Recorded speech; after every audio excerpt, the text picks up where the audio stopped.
ছোট মাছ খেতে কে কে ভালোবাসো? আমরা গ্রামে কিন্তু ছোট মাছ এইভাবে সেগুন পাতাতে ডলে পরিষ্কার করে নিয়ে এইভাবে লবণ দিয়ে চটকে ধুয়ে পরিষ্কার করি। তোমরা কেমন করে করো আমাকে কমেন্ট করে জানিও। আজকে চুনো মাছ চচ্চড়ি হবে, কিছুটা ভাজা থাকবে, কিছুটা হেলেঞ্চা শাক দিয়ে হবে। হেলেঞ্চা শাক দিয়ে চুনো মাছ খেতে কে কে ভালোবাসো অবশ্যই জানিও।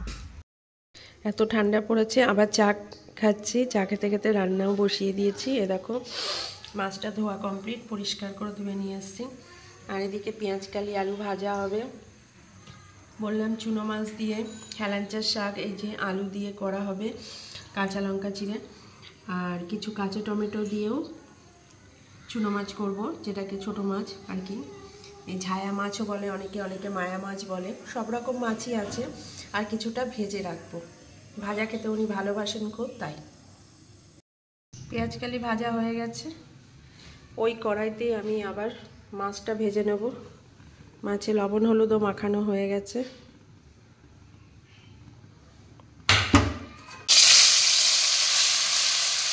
মাছটা ভাজা রাখতে হবে, তাই একটু কড়া করে ভাজবো। মাছটা যেহেতু ভাজা হবে তাই একটু কাঁচা লঙ্কা ছিঁড়ে দিয়ে দিলাম, আর একটু ধীরে ধীরে করে পেঁয়াজও দিয়ে দিলাম। এইভাবে চুনো মাছ যদি ভাজা হয় খুব সুন্দর লাগে খেতে। মাছ ভাজা খাওয়ার জন্য এই যে কড়া করে মাছ ভাজা করা হয়ে গেছে, এবার তুলে নেব। মাছগুলো একবারে কড়াইতে দিয়ে দিয়েছি। হেলেঞ্চার শাকটা আর এই যে কাঁচা টমেটো দিয়ে চচ্চড়ি, দুটোকে অর্ধেক করে নেবো। মাছগুলো দিয়ে তরকারিটা করব। এদিকে মাছ ভাজা খুবই কড়া করে রাখা হয়েছে, এটা ভীষণ কড়কড়ে হয় এই যে। আর পেঁয়াজ কালি ভাজা রেখেছি, এটা ভাতের সাথে খাবে, সকালের খাবার এটা। কম তেলে মাছগুলো ভেজেছি এবং খুব হালকা করে ভেজেছি, এই যে খুবই হালকা করে ভেজেছি। যেহেতু এগুলো একটা সবজির মধ্যে যাবে আর একটু টক টক হবে, কাঁচা টমেটো মানে টক। মাছগুলো ভাজা হয়ে গেছে, এবার তুলে নেব। কড়াইতেই তেল গরম হয়ে এসছে, তেল দিয়ে দিয়েছি খুব সামান্য পরিমাণে। এখানে আমি রাঁধুনি ফোড়ন দিয়ে দেবো। এবার 1 চামচ রাঁধুনি ফোড়ন দিলাম, কিছুটা রসুন থেতো করে রেখেছিলাম দিয়ে দিলাম, কাঁচা লঙ্কা চিরা,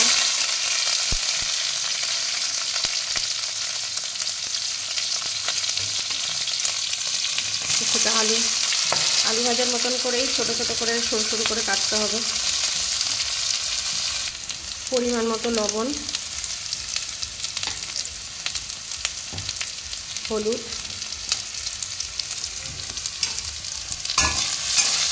যে কোনো তিতো তরকারিতে একটু হলুদ এই পরিমাণটা একটু কম দিতে হয়। আলুগুলো বেশি ভাজাভাজি করব না, হয়ে এসছে প্রায়। এবার জল দিয়ে দেবো, জল দিয়ে দিলাম।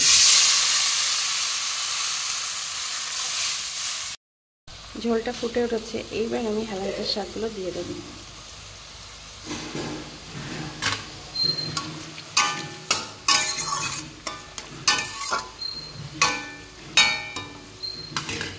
এইভাবে একবার হেলেঞ্চার শাক রান্না করে খেও।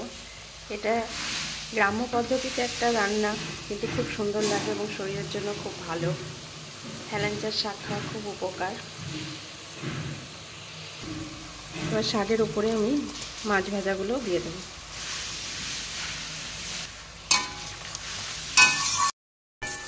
হয়ে গেছে হেলেঞ্চা দিয়ে চুনো মাছের তরকারি। এখন রসা রসা রাখতে হবে, বেশি ঝোলও করলে ভালো লাগবে না। হয়ে গেছে, 5 ফোড়নে দিয়ে দিলাম কাঁচা লঙ্কা আর কাঁচা টমেটো, পরিমাণ মতো লবণ দিয়ে দিলাম, হলুদ, পরিমাণ মতো জল দিয়ে দিলাম। টমেটোগুলো সেদ্ধ হোক, তারপরে মাছটা দিয়ে দেবো। এগুলো সিদ্ধ হয়ে গেছে, এবার মাছগুলো দিয়ে দেবো। মাছগুলো দেওয়ার পর একটু ফুটলেই হয়ে যাবে।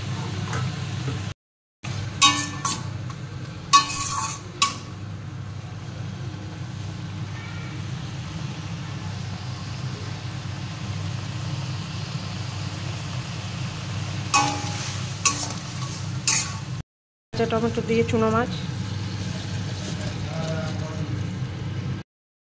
এইভাবে কাঁচা টমেটো দিয়ে একদম খুব তাড়াতাড়ি সিম্পলভাবে চুনো মাছের তরকারি হয়ে যায়। মাছগুলো আছে খুবই ছোট ছোট, আর একটু বড় মাছ হলে আরও ভালো লাগতো। শেষ তো, মাছ রান্না হয়ে গেছে। এবার আমি ছেলের পছন্দের খাবার তো রান্না করতেই হবে, যেহেতু আজকে রবিবার, তাই কিছুটা চিকেন আনা হয়েছে। চিকেনটা আজকে আমি পেঁয়াজ কালি দিয়ে রান্না করব একটু অন্যভাবে। আর নতুন আলু নিয়েছি, যেটাকে একদম চিড়ে চিড়ে দিয়েছি সাইড দিয়ে একটু হালকা লবণ দিয়ে ভেজে নেব। মাংসটাকে কিছুটা পেঁয়াজ, 1 মুঠ পেঁয়াজ দিয়ে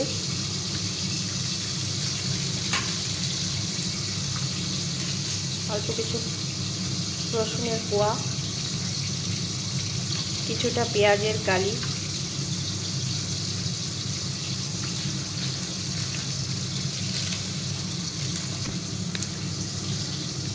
সামান্য জিরের গুঁড়ো, রসুন আদা বাটা, কিছুটা সর্ষের তেল নিয়ে এবার মাংসটা আমি কিছুটা মাখিয়ে নেব। এদিকে আলুগুলো দেখো ভাজা হয়ে গেছে। এইভাবে গাগুলো কেটে কেটে নিলে পারে গোটা আলুর মধ্যে লবণ হলুদটা ঠিক ঢুকে মশলাটাও যাবে। দেখো খুব সুন্দরভাবে সাইড করে কেটে নিয়েছি। এইভাবে কেটে নিলে খুব ভালো লাগে। নতুন আলু ছোটো ছোটো যেহেতু সেহেতু গোটা গোটায় দেওয়া হয়েছে। এইভাবে মাংসটাকে ম্যারিনেট করে রেখেছি কিছুক্ষণের জন্য। এবার গোটা গরম মশলা ফোড়নে দিয়ে দেবো, কিছুটা জিরে,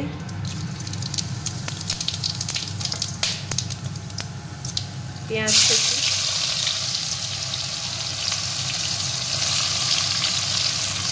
ম্যারিনেট করবার সময় যেহেতু লবণ দিয়েছি সেই জন্য এখন অল্প লবণ দেব। টমেটো কুচি, কাঁচা লঙ্কা চিরা,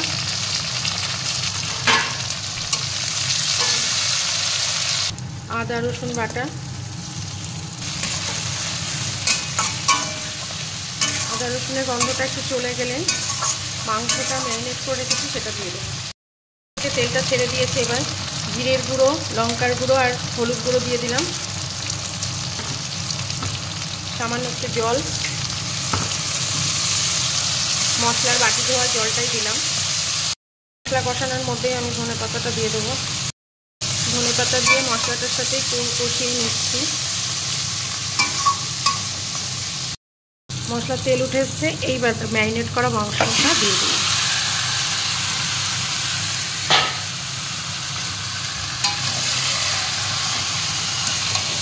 খুব ভালো করে মশলার সাথে মিশিয়ে নিয়ে 10 মিনিটের জন্য ঢাকা দিয়ে রাখবো। মশলাটা মিশিয়ে নিয়েছি। এবার ভাজা আলুগুলো আমি এর উপরে দিয়ে দেবো।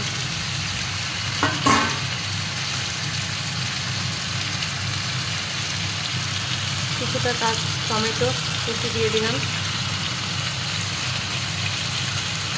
এবার যে পেঁয়াজ কালির কুচিগুলো করে রেখেছিলাম সেগুলো উপর দিয়ে ছিটিয়ে দিলাম। ভালো করে মিশিয়ে নিয়ে এবার ঢাকা দিয়ে দেবো।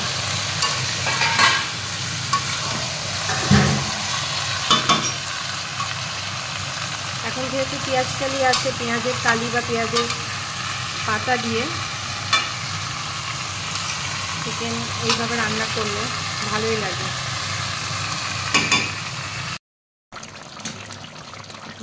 যেমন মাংসে জল ছেড়েছে, ঢাকনাটা খুলে দেখছি। অনেকটা কষানো হয়ে গেছে। এবার এই জলটা শুকিয়ে আসার পরে একটু গরম জল করে রেখেছি সেটা দিয়ে, আগে ছেলেকে কষা মাংস দিয়ে খেতে দিতে হবে, তারপরে কথা। জন্য এই যে চিকেন কষা দিয়ে ভাত দিয়ে দিলাম। ও খুব ভালোবাসে চিকেন কষা দিয়ে এভাবে ভাত খেতে। খুব সুন্দরভাবে কষা হয়ে গেছে মাংসটা। এবার এই যে গরম জল করে রেখেছি, গরম জলটা দিয়ে দেবো। আজকে একটু কষা কষাই হবে, কিন্তু ভেবেছিলাম কিন্তু একটু জল দিতে হলো। সন্ধ্যাবেলাতে একটু খাবে বলছে রুটি দিয়ে, তো তার জন্য একটু গ্রেভি রাখতে হবে। এবার করতে থাকুক।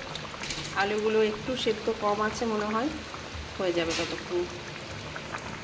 খুব সুন্দর মনে হচ্ছে কি একদম মাটনের ঝোল হয়েছে। রান্না হয়ে গেছে, এবার নামিয়ে দেবো। এই যে সবার জন্য ভাত রেডি করে ফেলেছি, এবার সবাই একসাথে বসে যাব। আমরা কিন্তু আজকে সবাই একসাথে খাবো। তোমাদের কেমন লাগলো আজকের রেসিপি অবশ্যই জানিও। পাশে থেকো, পাশে রেখো সব সময়।